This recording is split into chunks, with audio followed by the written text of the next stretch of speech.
Assalamualaikum warahmatullahi wabarakatuh. Saya Nidi Fuji Oktaviani dari Biologi S semester 5. Saya di sini akan menjawab pertanyaan atau soal kuis dari Ibu Dewi selaku pengampu mata kuliah Biologi Reproduksi.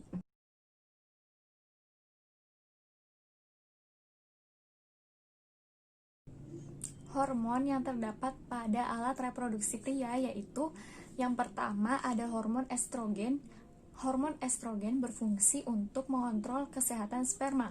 Tapi jika kadarnya terlalu tinggi, kualitas sperma pun akan menurun.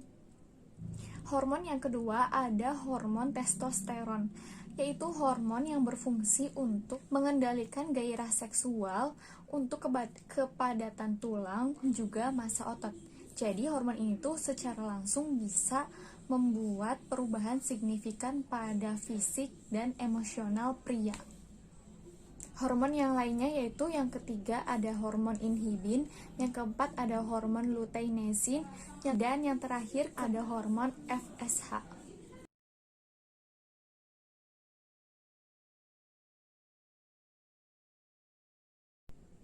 Proses spermatogenesis terjadi di dalam testis.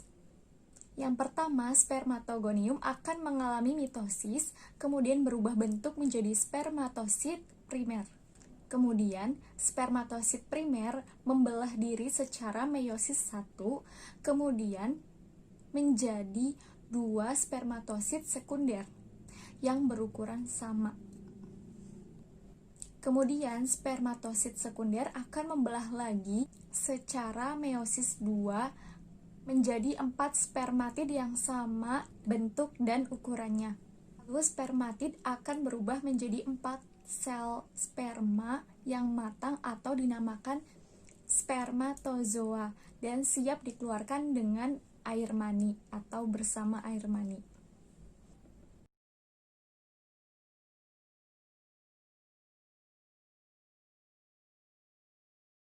Untuk menjaga kualitas sperma, hal yang bisa dilakukan yang pertama, berolahraga secukupnya atau secara teratur.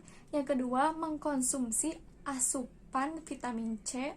Yang ketiga, tidak boleh begadang atau tidur larut malam karena akan mempengaruhi kualitas sperma. Yang keempat, tidak boleh stres karena akan mempengaruhi hormon testosteron. Yang kelima, tidak boleh konsumsi alkohol. Yang keenam, tidak boleh mengkonsumsi kafein yang terlalu berlebihan.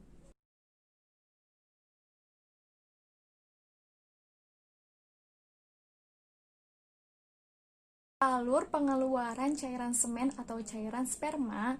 Yang pertama, cairan sperma diproduksi atau dibuat pada testis yang dinamakan spermatogenesis.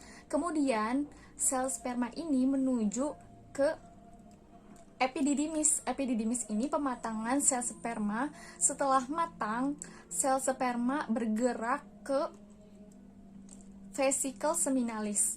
Setelah itu bergerak ke vas deferens, lalu melalui uretra, setelah itu keluar melalui penis.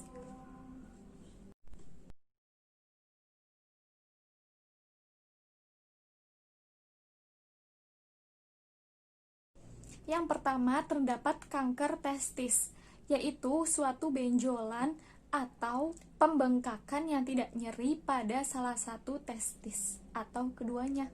Yang kedua, ada infeksi jamur, yaitu pembengkakan atau ruam-ruam yang menimbulkan kemerahan ataupun bercak putih pada penis.